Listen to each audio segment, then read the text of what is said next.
Well, do you have a green thumb or a brown thumb? I don't know. I'd like to think I have a green thumb, but I also choose to plant things that grow really easy. So we find our Bary Roy this morning in Eltopia West greenhouse, and he's going to tell us and give us some tips on how to be successful in the garden this summer. Good morning, Bary.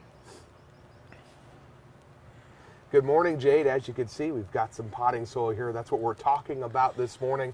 As for me, I got definitely a brown thumb. I don't know if I can't ever keep anything alive, but Jake Judge joins me this morning. Appreciate you getting up so early with us this morning to kind of talk about gardening. We're getting into that type of season now where people are going to get out into the gardens. Talk to us about potting soil, because not all potting soils are created equal. Oh no, like the potting soil that I got here, we've developed for the greenhouse mix. It drains well. It doesn't retain the water as much, so that it gets the plants a good start. It's a mixture of bark, composted steer manure, and peat moss, and then it's got pumice in it for the drainage to help so it doesn't pack in, and so that the water can drain through it. And so somebody's at home, let's say, and they want to start and they need to get potting soil. What's your recommendation to them on the correct type of potting soil to get? Because of course it all starts with a proper base. Yes, well, it depends on if they're putting it in a pot or container, or if they're going to be growing it in the ground, in the soil or the dirt, that they want to mix them in with the soil. That'll help the plant to get, they've got a clay or sand, and putting the peat moss in will help retain some more water, so it's you're not in the water so much. Compost is another good thing that they could put in with their ground, and work it in really good, and that gives the plant a good start, and it keeps the nutrients. It adds nutrients to it too. There's several varieties of potting soil that you can get, from inexpensive to better quality, and all that's available at your garden centers and stuff. And one of the things that you do, of course, you have the potting soil, but you also got to know how to plant. Yep. We're going to do that in the next 30 minutes. We're going to plant some tomato plants, and they'll show us the correct way to do that. We'll send it back to you, Jade, in studio. Good morning, Bary. Good morning, Jade. Yes, I'm joined by Jake again this morning, and we've got our little friend here as well. We're talking about tomatoes and tomato plants, and these are the ones that you said people will mainly be purchasing from. Yes. So let's kind of show people.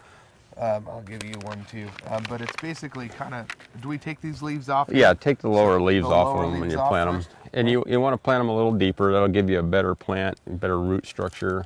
Okay. You kind of loosen them up a little bit. So then you kind of go into here. Yep, put your soil in with them. Okay. And then there's 5 tips that you have for gardening, for people, if they're going to be starting, a garden. And talk to us about those 5 tips.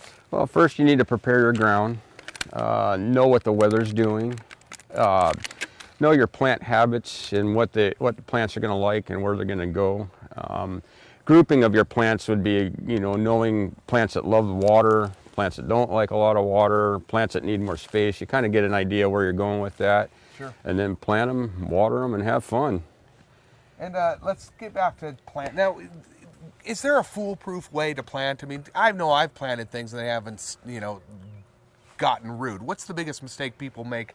Whether they're planting tomato plants, which you say is pretty foolproof, or just planting in general, what are some of the biggest mistakes that they'll make? Well, sometimes, if the plant isn't, if it's gotten wilted, or if it's gotten, it's struggling when it goes along, or they're real root bound, sometimes they won't get a good start.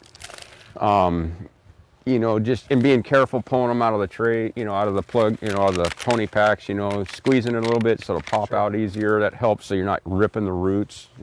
Sometimes plants aren't rooted as heavy as other plants, and so, being careful with them that way.